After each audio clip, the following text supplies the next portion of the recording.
Hello friends, very good morning, જય Shri Krishna and જય Swaminarayan. Welcome back to my channel. Om કૃષ્ણાય વાસુદેવાય હરિયે પરમાત્મને પ્રણતઃ કલેશ નાશાય ગોવિંદાય નમો નમઃ. આજે તો ગઈકાલે સાંજે પણ એટલો પવન હતો અને આજે વાતાવરણ પણ એવું છે કે બહુ તડકો નથી, આમ જાણે ઉનાળાનો તડકો હોય ને એવો તડકો નથી. એટલે હવે લાગે છે કે ધીમે ધીમે ચોમાસું બેસવાની તૈયારી હોય. આજનું વાતાવરણ તમે જોઈ શકો છો, જો બિલકુલ તડકો નથી. હવે લાગે છે કે વરસાદ આવશે, બાકી અત્યારે તો ફૂલ તડકો આવી ગયો હોય અહીંયા. એકદમ સરસ વાતાવરણ છે, વાદળ એટલા છવાણા છે. વૃષભ નથી એટલે આપણે જક્ષુ માટે છે ને બોર્નવિટા પાવડર એટલે કે હોમમેડ બોર્નવિટા પાવડર આપણે બનાવ્યો છે ને એ જ એડ કરીને બનાવી દીધો છે. અને જક્ષુને દૂધ આપી દઈએ. હા, કરી દઈશ. પીઝા જેવો આખું ફિનિશ કરી દેજે મારો દીકરો. હા મમ્મા ખાઈ જશે, તું ફિનિશ કરી દે. ચાલો તો અત્યારે બપોરના 11 વાગી ગયા છે અને આપણે આવી ગયા છીએ કિચનમાં. અત્યારે બનાવવાના છે સિમ્પલ દાળ અને ભાત, કારણ કે કેટલા ટાઈમથી દાળ ભાત નથી ખાધા અને આજે પવન એટલો છે ને મને લાગે છે કે મારા કપડાં જો સુકાવ્યા છે ને બધા પડતા જાય છે, એટલે બધાને ચીપટી મારી દઈએ. અને દાળ ભાતને ચડવા માટે મૂકી દીધા છે. અહીંયા ભાતને ચડવા માટે મૂકી દીધા છે અને આજે સિંગવાળી દાળ બનાવવાની છે, તો આપણે પહેલાં સિંગને બોઇલ કરવા માટે મૂકી દીધી છે ને પછી આપણે દાળને બોઇલ કરવાના છીએ. હમણાં 2-4 દિવસ પછી અમે લોકો જવાના છીએ ગામડે, એટલે અત્યારે આપણે માખણ છે ને એને ગરમ કરીને ઘી બનાવી લઈએ અને ધીમે ધીમે ફ્રીજમાં જે એક્સ્ટ્રા વસ્તુ હોય એ બધી ખાલી કરી દઈએ. એટલે આવીએ ત્યાં સુધીમાં કંઈ બગડવાનું કે પોસિબિલિટી ના રહે. જો કે બગડે તો નહીં, પરંતુ આપણે ગઈકાલે સેન્ડવિચ કરી હતી ને હવે માખણ જેટલું પડ્યું છે એ કંઈ યુઝમાં તો આવવાનું નથી, એટલે આપણે એનું ઘી બનાવી લઈશું. જો આ આખી તપેલી ભરીને છે ને માખણ હતું, એમાંથી હવે અડધી તપેલી વધી છે. ગરમ કરીને ઘી બનાવી લેવાના છીએ. આપણે અખરોટ આવ્યા છે ને એને હજી ફોલવાનો સમય નથી મળ્યો આપણને, તો અત્યારે ફોલીને એ પણ ભરી દઈએ, કેમ કે ઘણા દિવસ થઈ ગયા છે અખરોટ આવ્યા એને, અને ફોલીને આપણે ફ્રીજમાં ભરવાના બાકી છે. આમને ફ્રીજમાં મૂકીએ ને તો વધારે જગ્યા રોકે, એના કરતાં ફોલીને ફ્રીજમાં મૂકી દઈએ ને તો સારા રહે અને જગ્યા પણ ઓછી રોકે. એટલે આપણે અત્યારે બધા ફોલી લેવાના છીએ. આ બધા જ અખરોટ ફોલવાના છે, એટલે આપણે છે ને જે જૂના અખરોટ હતા ને એને બીજા ડબ્બામાં લઈ લીધા છે. આ પહેલાં યુઝ કરી નાખવાના છે, બાકીના આપણે આ ડબ્બામાં ભરી દઈશું. તો જો એક તો ફોલ્યું છે, સરસ પહેલાં જેવા જ નીકળે છે, આની જેવા.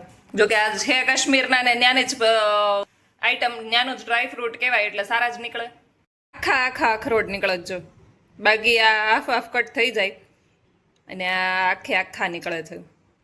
અખરોટ એ છે ને સ્પેશિયલી કાશ્મીરની સ્પેશિયાલિટી છે, અને અખરોટ અને કેસર બંને.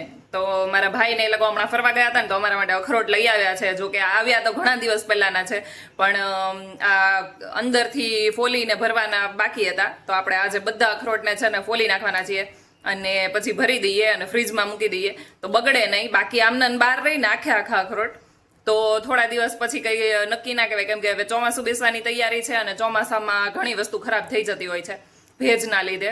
એટલે આપણે આ બધી વસ્તુઓ સરખી રીતે સાફ કરીને ભરી દઈએ. 12:30 વાગવા આવ્યા છે અને જો જક્ષુને મેં સવારથી ટીવી નથી શરૂ કરી દીધું, તો એ એકલો એમને રમે છે. અને આજે મેં ઘણા બધા કામ પતાવી દીધા છે. અખરોટ ફોલવાના હતા અને એની જેવું બીજું ડ્રાયફ્રૂટ હતું એ પણ ફોલવાનું હતું. એ બધું કામ પતાવ્યું ને તો 1 કલાક જેવો ટાઈમ લાગ્યો છે, પણ એ એકલો રમે છે અને 12:30 પોણા 1 જેવું થવા આવ્યું છે. ફાઇનલી 1 કલાકની મહેનત પછી મારું બધું કામ પતી ગયું છે અને ખાલી દાળમાં વઘાર કરવાનો બાકી રહ્યો છે. આ છે ને એ કંઈક અખરોટ જેવું જ છે, પણ એનો ટેસ્ટ છે ને એકદમ અલગ છે. અને આ આપણા અખરોટ ને આ બંને વસ્તુ આપણે ફોલાઈ ગઈ છે. કેટલો કચરો નીકળ્યો. જો આ પૈસા આપણે બેયના વજનના દીધા હોય, પણ આ પૈસા પાણીમાં જાય એટલે કચરામાં જાય, અને આ આટલું જ ખાવા મળે. તો આટલા પૈસા આપણા કચરામાં જવાના છે અને આને આપણે ફ્રીજમાં રાખી દઈએ. ચાલો તો એ બધું કામ બતાવ્યું ત્યાં સુધીમાં આપણી દાળ પણ ઉકળી ગઈ છે અને હવે ખાલી વઘાર કરવાનો બાકી છે. વઘાર કરીને આપણે ભગવાનને જમાડી લઈએ અને પછી થોડી વારમાં વૃષભ પણ આવી જશે તો અમે લોકો પણ જમી લઈએ. ચાલો તો આપણો ભગવાનનો થાળ બનીને રેડી છે. દાણાવાળી દાળ, રાઈસ, કાચી કેરી અને પાકેલી કેરી. તો બધા સારા પ્રોગ્રામ જ ચાલી રહ્યા હોય ને એવું લાગે છે. આજે પાઉંભાજીનો પ્રોગ્રામ કરવાનું વિચારું છું, એટલે મેં શાકભાજી બધા બહાર કાઢી લીધા છે. તો ચાલો હવે એને કટ કરી લઈએ અને જોડે પાઉં ખાઈએ કે ભાખરી ખાઈએ જોઈએ.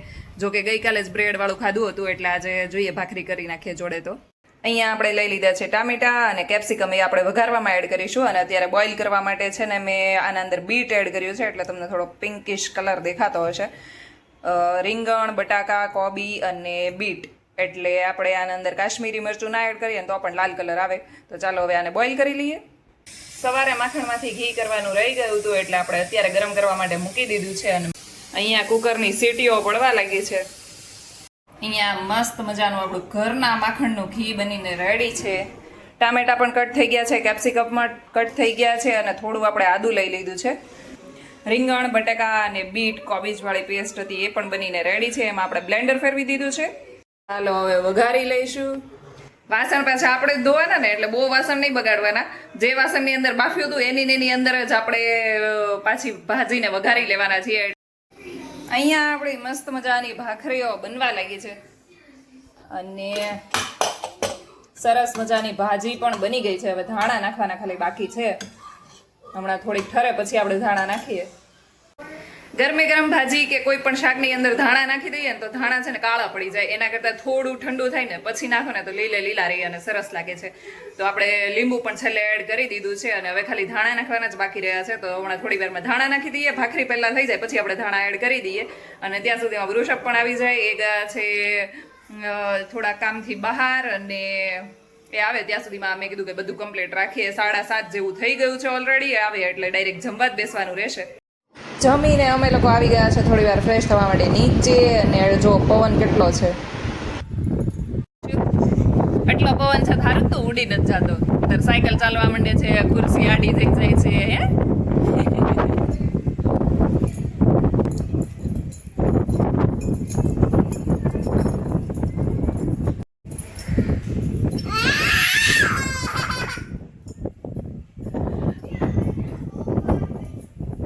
કૃષ્ણ ભગવાન બન્યા છો.